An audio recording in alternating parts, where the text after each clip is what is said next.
Good morning. Welcome to Earth Church episode 41. This is Sari Dobron with Bodywise Mount Shasta. I am up on Mount Shasta just catching the sunrise. Check out the view. Here we have, you can see the crags in the distance right there.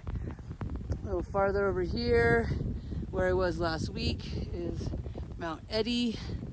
Still got a little snow there. And yeah, just wanted to share with you today what I've been thinking of coming all the way up here. Gosh, there's a lot coming through, but it all resonates when I put my hand on my heart. So, I always say that's one of my mottos is live in your heart. What does that mean? How is that for you? So I want to share with you why I value that so much is that I was raised in a really abusive environment, lots and lots of childhood trauma, and it really made it an unbearable place to be in my body, let alone my heart. And also, just want to shout out to everyone that loved me, especially in my early 20s, like very lovable, very hard to love. I just could not inhabit that space.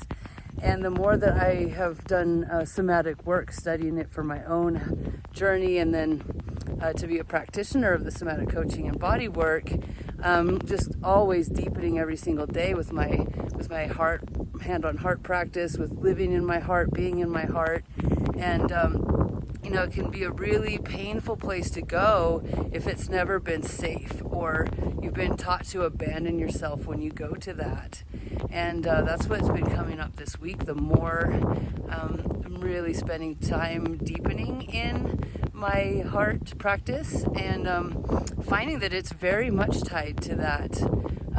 For me, the abandonment wound, but also that I have a tendency to self-abandon. So when things happen to harm my body or my spirit or my mind, when I was a child, my caregivers would tell me that I was lying or to ignore it. I was taught to, and to still give to the person that was harming me. And so that's very instilled in me. So for me, what it means is to live in my heart is to love myself first. And the way that that's showing up in my life is to not abandon myself. To be able to recognize the needs of others, but check in first with my own heart. Is that something I can give, or is giving that going to require of me that I abandon myself? And in that case, it's a centered no from my heart. And I believe that that's what grace is, being able to, I have space in my heart for people and what they're going through. And I can care about them, and I can overlook how I feel, how it feels, any judgments of it, and just give love, but also be able to give love to myself in the same moment. So it's about being able to stay with ourselves and with others. And that's what living in our hearts does. That's what it gives us. And that is why it's so profoundly important to me. And that's a message that I spread. If we were all in our hearts, we would not have violence towards one another, because we would not have violence towards ourselves. Self-abandoning, self-beratement, like all of these mechanisms that occur due to trauma and abuse, they are self-harming, they are self-violence.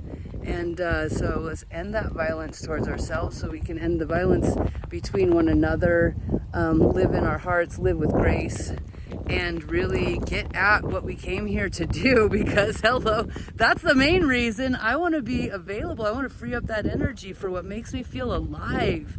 Mountaineering makes me feel alive. Learning more and sharing this somatic coaching and bodywork makes me feel alive. Like all the poetry that comes through me, connecting deep, intimate connections with other really phenomenal humans makes me feel alive. So make space for that. And in order to do that, we have to be in our hearts. I really sincerely believe that. So I love you all. Thank you so much for watching. Please share, like, subscribe. Hit me up if you're interested in my somatic coaching and transformation work that I do. And also just comment. Let me know what this brings up for you. Let's start a dialogue. I'm really curious. So thank you so much. Stay uplifted, and I'll see you on the